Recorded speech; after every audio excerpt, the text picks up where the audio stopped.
जय श्री हरि। श्रीमद् भगवत गीता महात्म्य की कथाएं। श्रीमद् भगवत गीता के 10वें अध्याय का महात्म्य।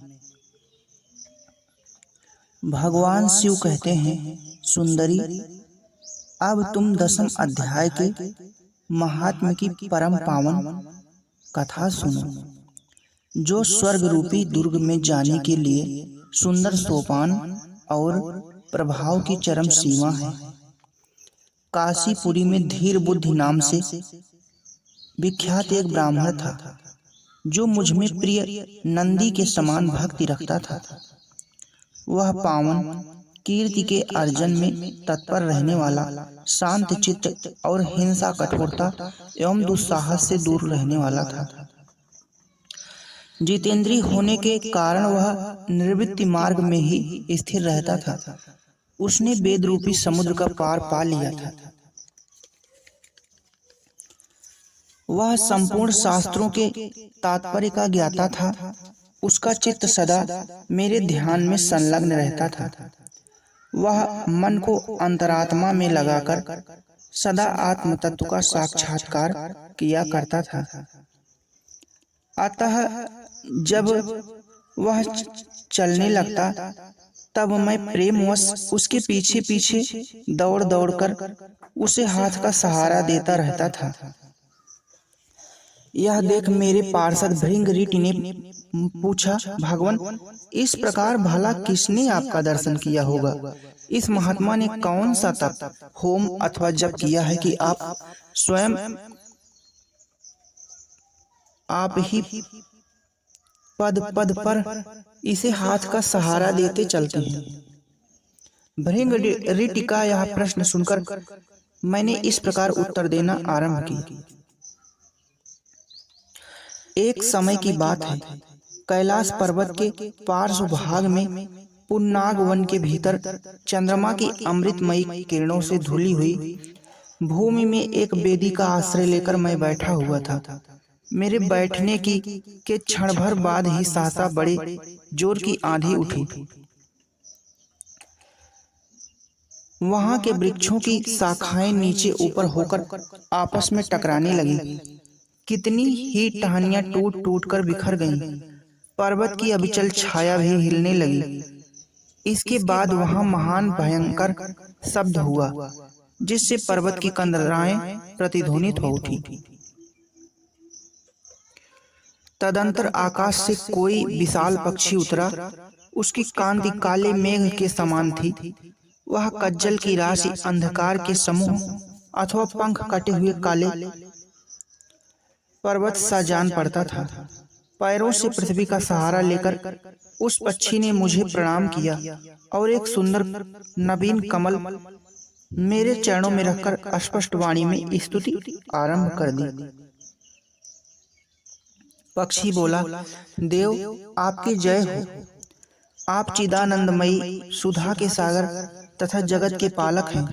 सदा सद्भावना से युक्त एवं अनासक्ति की लहरों से उल्लसित हैं।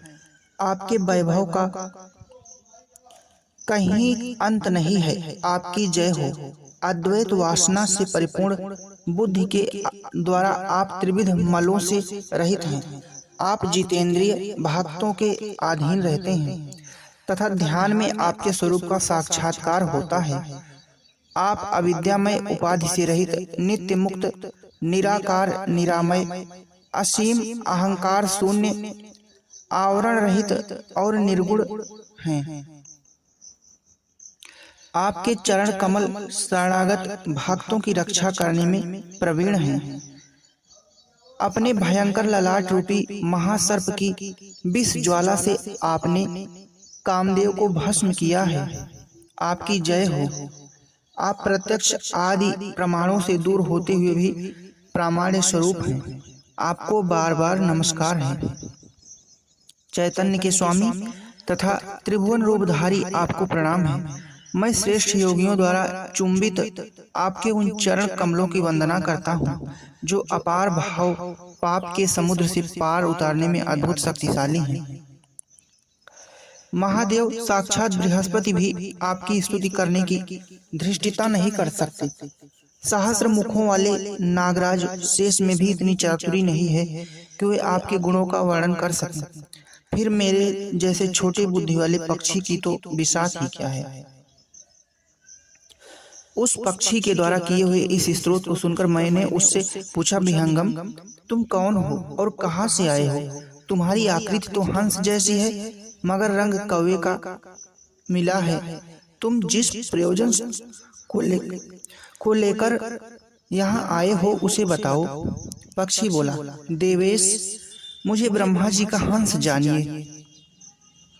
धूर जटे, जिस कर्म से मेरे शरीर में इस समय कालिमा आ गई है उसे सुनिए। प्रभु, यद्यपि आप सर्वज्ञ हैं, अतः आपसे कोई भी बात छिपी नहीं है, तथापि यदि आप पूछते हैं तो बतलाता हूँ।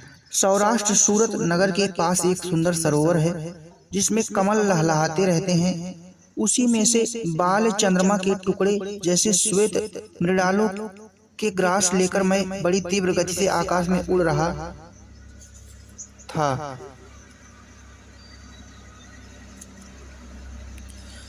उड़ते उड़ते सहसा वहां से पृथ्वी पर गिर पड़ा। जब होश में आया और अपने गिरने का कोई कारण ना देख सका तो मन ही मन सोचने लगा, अहो, यह मुझ पर क्या आ पड़ा। आज मेरा पतन कैसे हो गया? पके हुए कपूर के समान मेरे श्वेत शरीर में यह कालिमा कैसे आ गई? इस प्रकार विस्मित होकर मैं अभी विचार भी कर रहा था कि उस पोखरे के कमलों में से मुझे ऐसी वाणी सुनाई दी, हंस उठो, मैं तुम्हारे गिरने और काले होने का कारण बताती हूँ। तब मैं उठकर सरोवर के बीच में गया और वहां 5 कमलों से युक्त एक सुंदर कमलिनी को देखा। उसको प्रणाम करके मैंने प्रदक्षिणा की और अपने पतन का सारा कारण पूछा।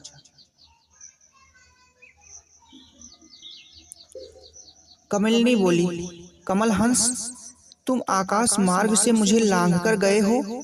उसी पातक के परिणाम स्वरूप तुम्हें पृथ्वी पर गिरना पड़ा है तथा उसी के कारण तुम्हारे शरीर में कालिमा दिखाई देती है।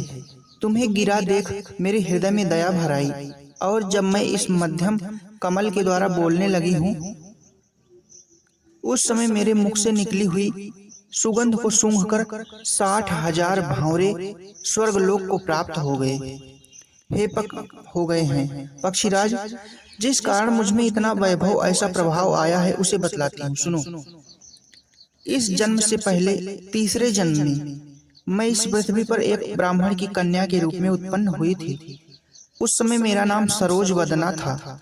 मैं गुरुजनों की सेवा करती हुई सदा एक मात्र पातिव्रत के पालन में तत्पर रहती थी। एक दिन की बात है, मैं एक मैना को पढ़ा रही थी। मुझसे पति सेवा में कुछ विलंब हो गया। इससे पति देवता कुपित हो गए और उन्होंने शाप दिया, पापिनी, तू मैना हो जा। मरने के बाद यद्यपि मैं मैना ही हुई, तथापि पातिव्रत के प्रसाद से मुनियों के ही घर में मुझे आश्रय मिला। किसी मुनि कन्या ने मेरा पालन पोषण किया। मैं जिनके घर में थी वे ब्राह्मण प्रतिदिन प्रातःकाल विभूति योग नाम से प्रसिद्ध गीता के 10वें अध्याय का पाठ करते थे और मैं उस पापहारी अध्याय को सुना करती थी।